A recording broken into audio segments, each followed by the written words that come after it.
So we've got an app that can now run on either Xcode or Android depending on which simulator we use.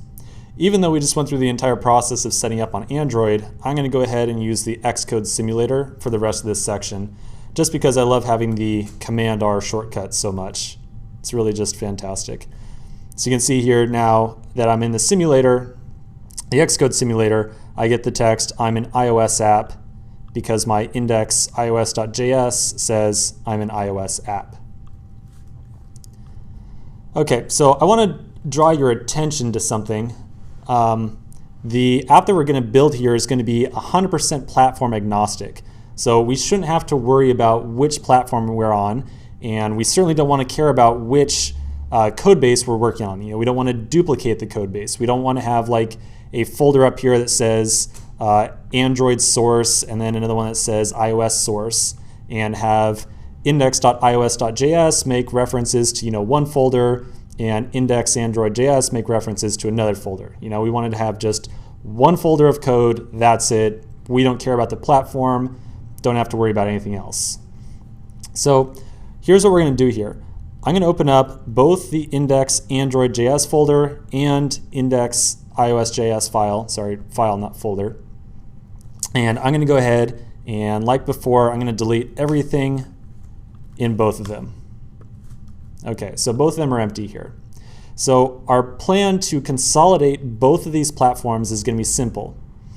We'll have each of these index files render a new component that we're going to create called main. Let's look at a diagram of this approach.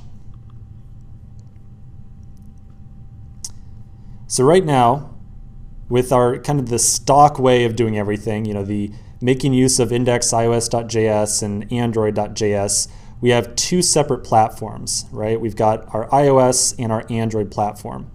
And if we wanted to do this, if we want to have two separate code bases, index.ios.js might have its own component called, say, sign up.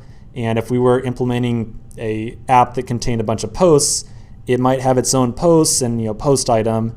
And then on the Android side, we would also have a duplicate signup.js and a duplicate post.js and a duplicate post item.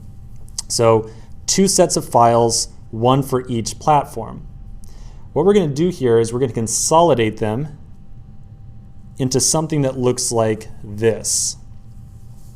So we're still going to have index.ios.js and index.android.js, but the key is that they're both going to render main.js. And then main is going to decide, it's going to have, say, sign up and post item, whatever other files underneath it. So really, main.js is going to serve as the absolute root, the core of our application. And then the two index files are just going to render main. So we are going to make changes to, one set of files, just one sign up file, one post file, one post item file. And these changes that we make are going to be reflected on both platforms because both platforms are just rendering main.js. Okay, so let's go ahead and put this plan into action. And I think once we start writing some code, it will start to make a lot of sense of what we're doing here.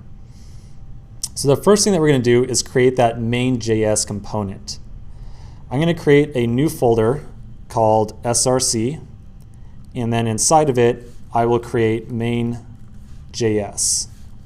So this is going to be our new, our main component, the real, the root of our application. We're going to start it off nice and simple with just a bunch of boilerplate. So at the top, we'll import React. And we will pull a couple of properties off of that. We'll get our view. We'll get text. We'll get our style sheet. And then underneath it, we'll export a new React class. We'll have just one render function, or just one function, which will be the render function. And then we'll return a view that will have style container.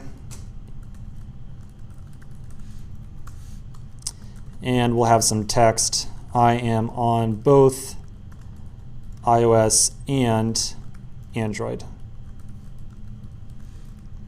And at the bottom, we'll set up our styles.